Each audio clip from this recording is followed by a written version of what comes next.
संगति संगति अच्छी हो तो आदमी को सोना बना सकती है। संगति अच्छी हो तो आदमी एक मुकाम हासिल कर सकता है। कबीरदास जी ने कहा है कि सज्जन सो सज्जन मिले होवे दो दो बात, गधा सो गधा मिले खावे दो दो लात। अर्थात संगति अच्छी हो तो अच्छे विचार आते हैं, अच्छे विचार आते हैं तो सफलता प्राप्त होती है। इसी के आधार पर एक कहानी है। यह कहानी एक राजा की है। राजा अपने सैनिकों के साथ शिकार करने के लिए निकलते हैं। जैसे ही वो एक जंगल में पहुंचते हैं और शिकार ढूंढते हैं तो वहाँ पे उन्हें एक गुफा दिखाई देती है। उस गुफा के आगे एक विशाल वृक्ष था और उस पर एक तोता बैठा हुआ था। जैसे ही वो राजा उस गुफा के सामने पहुंचे तो तोता बोलता है, पकड़ो पकड़ो, राजा आ गया, इसके पास बहुत सारा सामान है, आ जाओ, भाग ना जाए।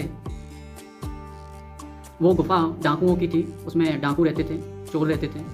किसी भी तरीके से वो वहाँ से निकले, भागे और भागते भागते वो एक कुटिया के सामने रुके।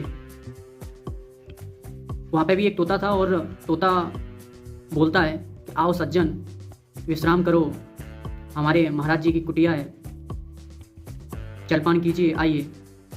राजा आश्चर्यचकित हो जाता है कि यार एक जैसे पक्षी हैं, दिखने में सब कुछ एक जैसा है, इनके व्यवहार में, आचरण में इतना अंतर कैसे हो सकता है। अंदर जैसे ही वो कुटिया के अंदर गए, वहाँ पे महात्मा बैठे हुए थे, एक ऋषि बैठे हुए थे, तपस्या कर रहे थे। जैसे ही वो अंदर गए उनकी आंखें खुली और प्रणाम किया।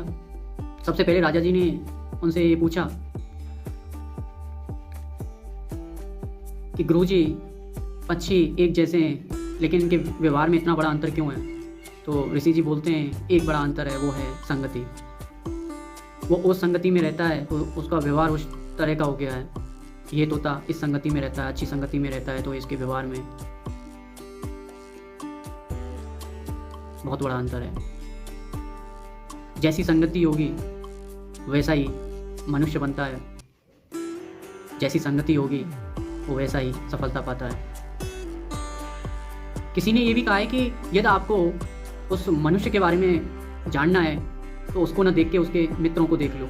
उसके आसपास जो भी मित्र हैं उससे अंदाज़ा लग जाता है कि वो किस तरह का आदमी है। ये सही बात है। इसलिए अच्छा चरित्र रखने के लिए अच्छी संगति बहुत बेहद ज़रूरी है। धन्यवाद।